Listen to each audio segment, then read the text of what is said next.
Whenever the government creates an expensive new program, the burden of proof for its necessity falls on that government.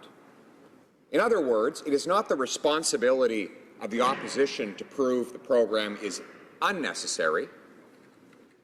It's the duty of the government to prove that it is necessary.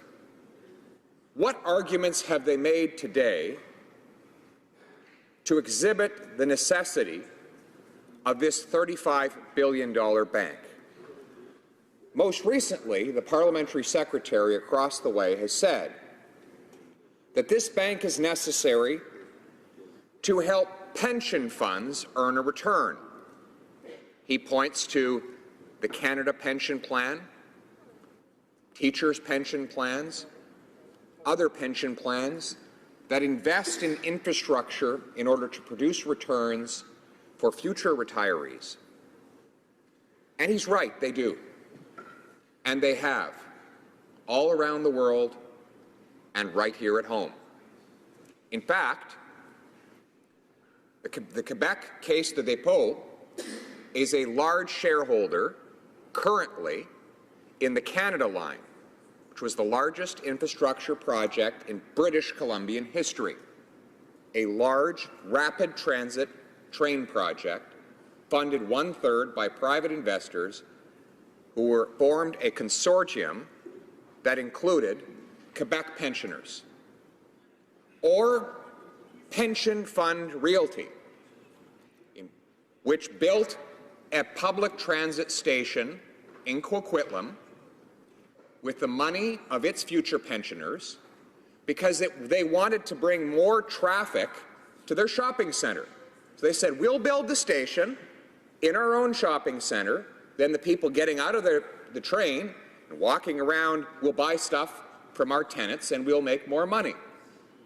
The Canada Pension Plan was at one time, and may still well be, the largest shareholder in the 407 privately owned highway in the Greater Toronto area, an investment that produced for it very large dividends that supports the retirement of Canadian pensioners. So the member is right. Pension funds do buy and own and even manage infrastructure and do so well.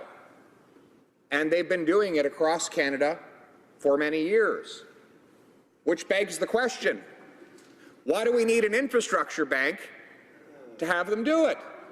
They're already doing it. So that can't be the reason for the bank. Second, they say, and they suggested in their budget document, there's $2 trillion of potential worldwide investment looking for projects.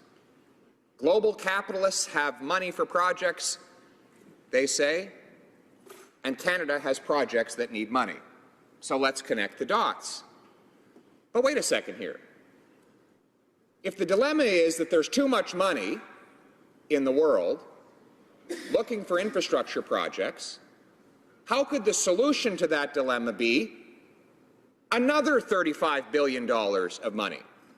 I thought the premise of the program was that there is already a lot of money out there, that we would not need taxpayers' money to build infrastructure because these global investors would build it for us with their money.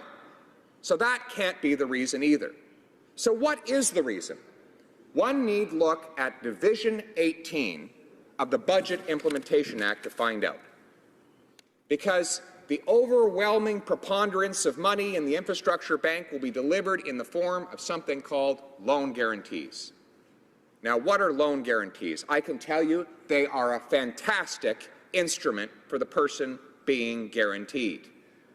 They mean that that person can make risky investments that could produce profits for him or her, but that if money is lost, the investor is guaranteed against those losses. Now, be careful. That doesn't take the risk out of the project. It takes the risk out of the hands of the person who invested in it. So where does it go? It didn't vanish. It's got to be somewhere. If a global investor builds a bridge and it goes over budget or has a revenue shortfall, that risk has materialized in serious losses. Somebody's got to pay for it. Who's holding the bag? Well, the answer is right there in the budget. Division 18, Clause 23, 35 billion Canadian tax dollars will backstop the losses of these international investors. So therein lies the real function of this bank, to backstop the profits of investors in large and sometimes risky infrastructure projects. That does violence to the basic free market principle that risk and reward go together. When you sever those two things, you have something called moral hazard. Moral hazard is when somebody is encouraged to take risky behavior because they can transfer that risk to somebody else.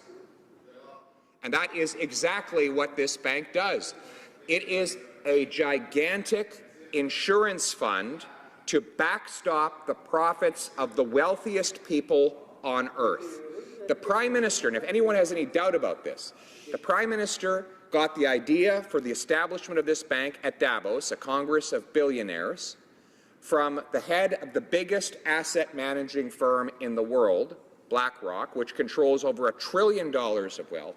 He then met again with the same billionaire firm in New York, and then he allowed that firm to organize an entire planning session for the establishment of the bank at the swanky Shangri-La Hotel in Toronto, whereat his minister's own remarks were vetted by these billionaire pension fund and investment fund managers. After 2 years of consulting the billionaires on how they could use 35 billion tax dollars, he's allowing a parliamentary committee 2 hours to represent taxpayers. That's right. The billionaires who have everything to gain get 2 years of consultation. The taxpayers who have everything to lose get 2 hours of consultation. This is a growing phenomenon whereby powerful financial interests are increasingly looking for ways to put the risk of their investments onto the shoulders of taxpayers. There's something called rocking chair money. Money that comes to you as you sit back in your rocking chair. Used to be, institutional investors would get it by buying government bonds. It was risk-free money. But bonds only pay 2.5% now. They're too low. So these investors are looking for higher rates of risk-free return. And so they persuaded the Liberal government in Ontario to pay thousands of percentage points of markup in price on electricity for so-called wind and solar power electricity, which has bankrupted families and driven 60,000 people to food banks across the country, made Ontario the highest poverty rate in the of any of the 10 provinces in the country, in order to backstop the profits of wealthy so-called green energy entrepreneurs. We see it with Bombardier, where instead of issuing new shares in order to raise money to pay for their cash shortfalls, the billionaire Bombardier Baudouin family protected its feudal privileges to control a majority of the company with a minority of the shares by getting money from Canadian taxpayers handed to them by Liberal governments in Quebec and here in Ottawa. We see this phenomenon spreading far and wide of crony capitalism that seeks to put the burden of risk on the shoulders of the hardworking middle class through government backstops, while giving all the profit to the wealthy elite who can afford the lobbyists, the donations, and the influence to control the levers of government. The greatest concentration of wealth there is, of course, is government. And those with the most power to influence government always attempt to unlock that vault to their own benefit.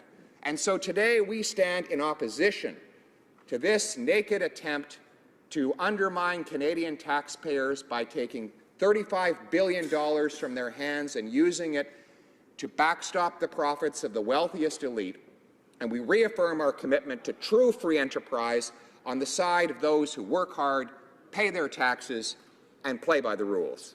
Thank you.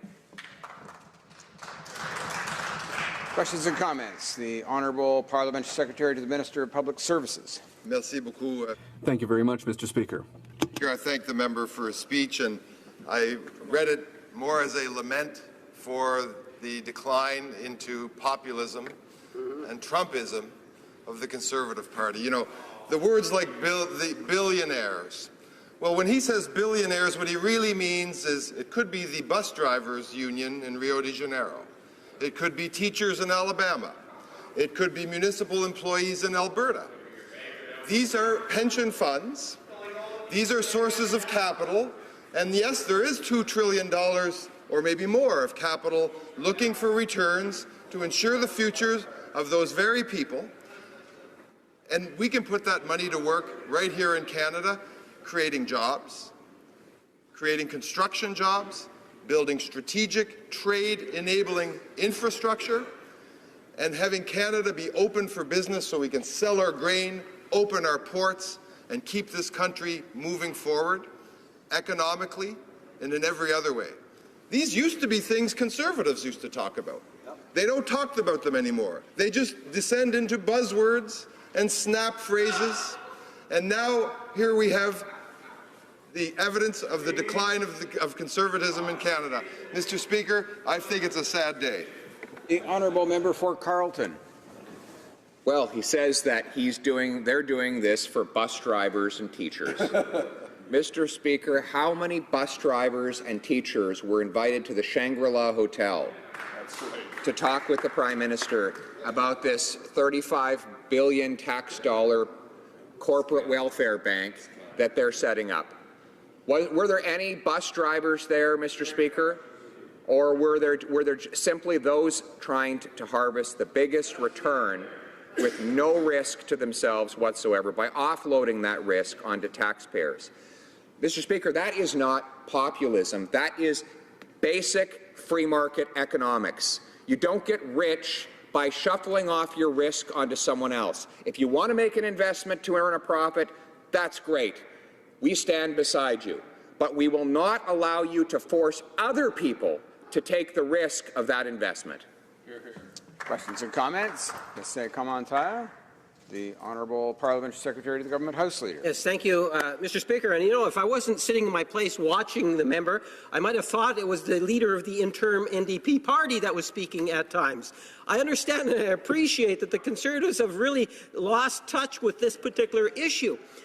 When you think about it, the member says, well, his problem is that the government is contributing to the bank. Well, by doing that, you're enabling other stakeholders, such as, let's say, the City of Edmonton or the City of Calgary, some of those great Western cities, to be able to look at it and say, maybe if we can get some assistance here, we can pool in some money. And yes, there might be a component for a private investment. And as my colleague points out, much of that money that's going to go in there is going to be from pension funds. Some of those pension funds, if they weren't going to be invested, let's say, in this future bank, will in fact continue to leave the country of Canada. Many Canadians will benefit by this investment bank, and the member needs to acknowledge that.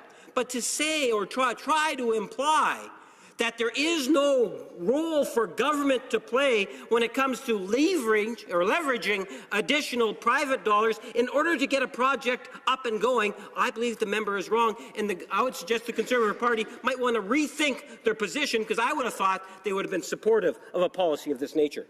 The Honourable Member for Carleton. Mr. Speaker, the Conservative Party does not believe in welfare for the wealthy. And that's exactly what this program is. This is designed to allow a private sector for-profit enterprise to come in and build something to profit, but in the event it all goes wrong, turn the risk all over to taxpayers. Now, we have no problem if somebody wants to come in and build something great and profit from it. In fact, we encourage it. We cut taxes for people like that. We remove red tape. Those are called entrepreneurs. But you know what entrepreneurs do? You know what they're known for? Taking risks. This is not entrepreneurship. This is corporate welfare. This is an attempt to take the risk off the balance sheet of the wealthy interests who have control over this government and put that risk on the shoulders of Canadian taxpayers. And we will never stand for that.